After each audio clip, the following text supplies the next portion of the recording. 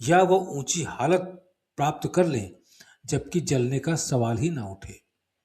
लेकिन ये मालिक की कृपा और साधक की जोरदार कोशिश पर ही निर्भर है। मेरा दिल अपने साथियों के लिए गहरे प्यार से भरा हुआ है। उनके लिए मैं जो भी खिदमत करूं, उससे मेरा दिल ही नहीं भरता। मेरी कितनी व्याकुलता है कि सब लोग मेरी हालत तक पहुंच जाएं, क्योंकि उनको यहां तक पहुंचा देना मेरी ताकत में है। जब मैं इस दुनिया से चला जाऊंगा तब क्या होगा, मैं ठीक नहीं कह सकता। मेरे महान गुरुदेव ने जो मुझे दौलत दी है वो बड़े से बड़े शहंशाह के पास भी नहीं हो सकती। दुनिया की कोई भी चीज इसकी बराबरी नहीं कर सकती। मैं ये बिल्कुल नहीं चाहता कि मैं इसे अपने साथ लेता जाऊं, बल्कि इसे किसी को दे जाऊं, जैसा कि हमारे पूज्य गुरुदेव ने किया था।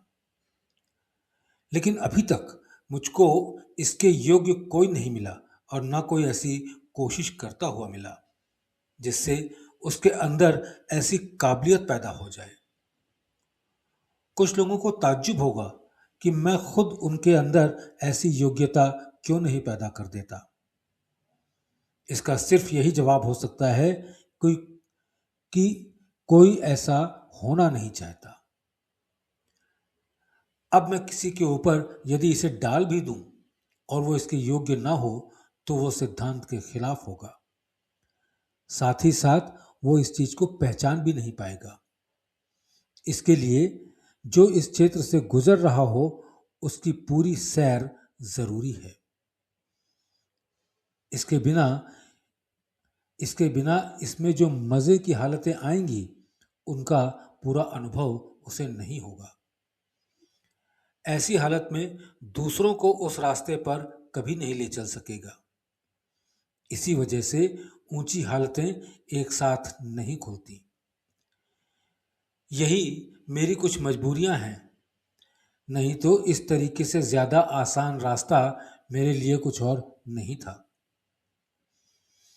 जहां तक मेरे उन साथियों का सवाल है जिनका आखिरी वक्त आ जाता है, मैं इसे अपना फर्ज समझता हूं कि उनको उस हालत पर पहुंचा दूं जहां से उनका दुनिया में लौटना नामुमकिन हो जाता है। संस्कारों को आनन फानन में खत्म कर देना प्रकृति के कानून के खिलाफ है। साथ ही न अब मेरी तंदुरुस्ती ऐसी है और न ताकत है कि उनके संस्कार खुद भोग लूं, जैसा कि हमारे पूज्य गुरुदेव अक्सर किया करते थे। रामचंद्र।